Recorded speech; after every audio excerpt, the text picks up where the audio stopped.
Salut YouTube. Aujourd'hui je vais vous parler de cet ovni appelé Captain America et Spider-Man, sorti chez Artima dans la collection Artima Color Marvel Géant. L'éditeur de Tourcoing, Aredi, avait sorti cet album d'un fort beau gabarit en juillet 1980. Alors pour moi cet album est aujourd'hui... C'est juste une illusion, à peine une sensation. puisqu'il a été détruit dans l'inondation de ma cave avec tant d'autres trésors. Je me souviens que ma mère me l'avait acheté dans une galerie marchande de chez Mammouth. Les plus vieux doivent savoir de quoi je parle. Bref, il n'en reste plus rien.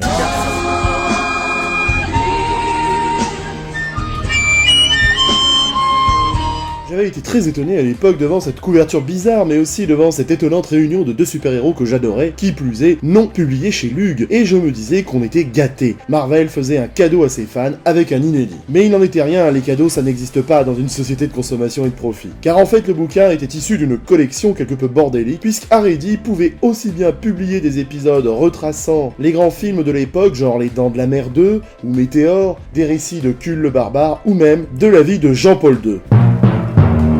Oui, on pouvait avoir ça. Et là, c'est à l'occasion de la sortie du kitschissime film Captain America de 1979 que Artima nous présente cette aventure inédite en France. Et oui, en cette fin des années 70, les adaptations de comics Marvel reviennent à la mode et on a le droit à l'incroyable Hulk, l'homme araignée, Hulk revient, la riposte de l'homme araignée, etc. De quoi s'y perdre? Captain America n'échappe donc pas au massacre. En fait, tous ces films étaient des téléfilms, mais les producteurs n'avaient pas eu de scrupules à les sortir au cinéma en France. Bon, je passe sur cette œuvre nanardesque avec un Captain America méga kitschos, avec son bouclier en plexiglas et sa motocyclette de la mort qui tue, auquel on peut ajouter son casque de moto sur lequel sont peintes les ailes de notre héros. Et si vous avez le courage, ou si vous êtes complètement débile, matez le film, et ensuite vous arrêterez de critiquer Chris Evans. Fermez-la! Fermez-la! Bref, revenons aux comics.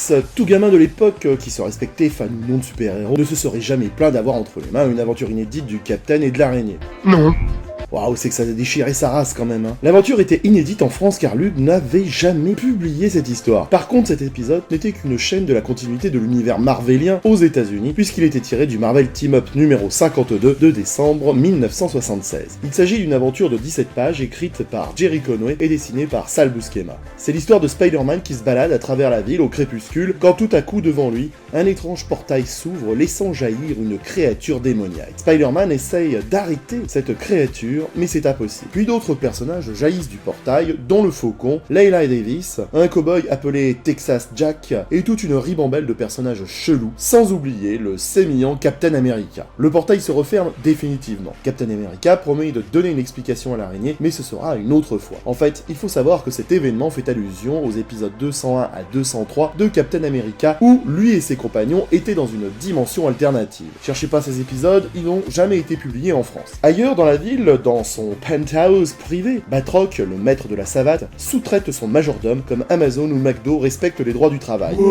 Entre deux savates bien placées, Batroc découvre la créature qui est sortie du portail. Voyant cette bébête comme une opportunité parfaite à exploiter pour ses futurs méfaits, Batroc poursuit le monstre, espérant en faire son esclave. Il le coince dans une ruelle et lui offre son amitié. Spider-Man est quant à lui arrivé au Daily Bugle pour voir si son appareil photo a été réparé. Et cela fait allusion à la récente bataille contre Tarantula qui a eu lieu dans le Peter Parker's Spectacular Spider-Man numéro 1, vu dans Nova en France, et c'est tout ce que j'ai à dire. Plus tard dans la nuit, sur les quais, un aéroglisseur du SHIELD atterrit pour livrer une cargaison de transuranium d'une valeur de 10 millions de dollars. J'ai toujours été étonné à l'époque par la technologie avancée que possédait le SHIELD, alors qu'il était encore avec des téléphones à fil.